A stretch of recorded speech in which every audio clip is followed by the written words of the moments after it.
Once upon a time at the Princess Academy of Art was Career Day with a very special guest speaker from the musical Cats. So, do you guys have any questions? Ooh, me, I have one. So, can you do the splits? Heck yeah, I can. OMG. Woohoo! Thank you so much for having me here to speak about my career, but I have to go to rehearsal now. Bye! Bye, Kelly! You were amazing. You guys did such a wonderful job being such good guests of our speaker. Do you guys have any questions? What kind of jobs did you have before you were a teacher? Well, ladies, there was a time before this where I was a studio photographer. Just hold it Right there. Oh, it's perfect! And I was also a graphic designer. Maybe... there we go. And I was also a makeup artist. So, Miss J, why did you become a teacher? Well, something inside just didn't feel right. I wanted to teach people to do all of the many things I love to do.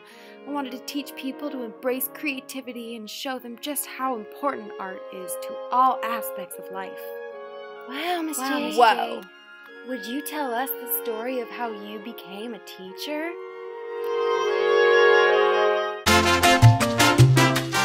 It all started at Azusa Pacific University, a Christian university that held the same Christian values I have, and I could grow and develop into the teacher that God has called me to become.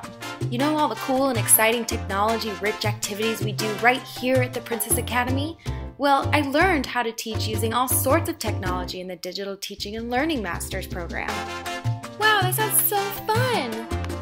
Oh, it was so fun, and I got to do so many cool projects in my classes. I even met two really great friends of mine, Emily and Amanda, in the master's program. What kind of projects did you do in your classes? Well, in a class called EDUC 511, Foundations in Digital Teaching and Learning, I used to use digital portfolio and organizational resources like Symbaloo and LiveBinder. This is actually where you could go see all the work I've done for this master's program. Isn't that neat? It keeps it all nice and safely in one place so people can easily access it and navigate through it. It's like a binder, but live. And do you girls remember the name tag project that we did earlier this year on the web quest?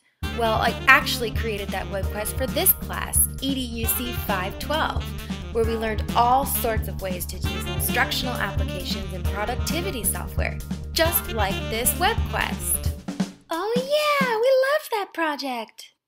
And listen to this audio story assignment I did in my EDUC 514 class, Digital Video in the Classroom. A hand, agent of the mind, and yet separate from all thought. All his effort goes into the hand, and through the hand makes visible the scale of imagination, so that what's left is not the hand, but its testament. That was me reading a poem about the artist's hand. Here, I'll show you a clip of the Andy Warhol video I created for this class. Andy Warhol is perhaps the most misunderstood and complex artist in history, even though statements he made about his own work invoked a naive simplicity. This is perhaps why he's so misunderstood. Warhol did not make it easy for people of his time. He didn't explain his work in emotional or historical terms. He was deliberately coy and naive. And this is a clip of the demonstration video I made for the printmaking blog. Go over the lines that transferred with darker marks, either using a pencil or a marker. And you ladies know what a big fan I am of classroom blogging. Well, in this next class, EDUC 515, Evolving Educational Technologies, I performed a case study all about blogging in the visual arts classroom. I even learned about different ways you could share your blog posts through Flickr and other photo sharing websites to this other website called If This Then That, which automatically posts things to your blog when you use a special hashtag that you create on a recipe for If This Then That.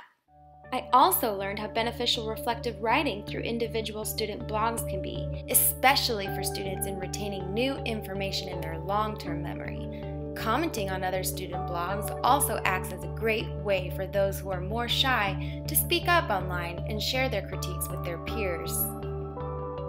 In EDUC 522, Learning in the 21st Century, we learned all about Howard Gardner's multiple intelligences and developed a 15-day curricular unit plan that used a variety of activities for each intelligence. We also had to match technology to each type of learner. This unit addresses each multiple intelligence so that surely everyone will enjoy and benefit from all the lessons. Here at Princess Academy of Art, we structure our learning environment around Gardner's multiple intelligence theory, and even keep his picture on the wall to remind us that it's not about how smart you are, it's about how you're smart. Here's just one example of an activity I created for musical students like you, Ariel.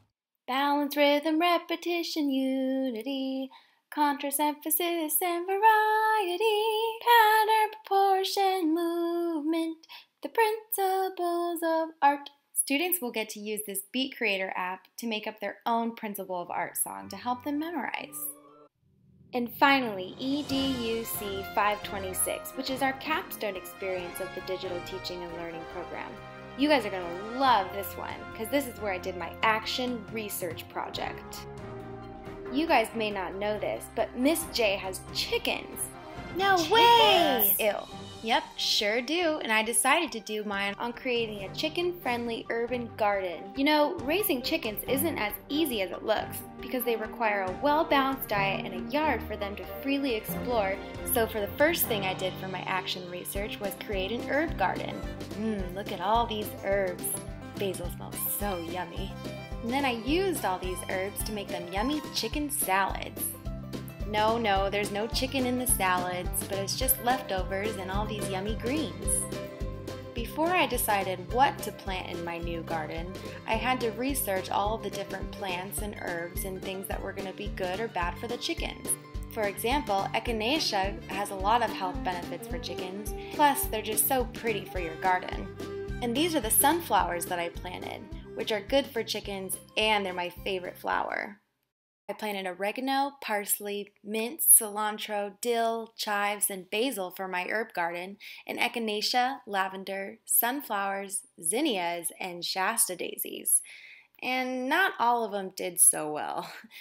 As you can see, the lavender wasn't very happy. And the lazy daisies, they didn't really show up for the party. Wow, Miss J, we never realized just how much goes into becoming a teacher. Looks like a lot of hard work. Well, ladies, it is a lot of hard work, but you remember all the jobs I had before I was a teacher? Before this program, I already was good at technology, but it was actually going through this digital teaching and learning experience that taught me to actually apply those skills and develop creative activities specialized and differentiated for all types of learners.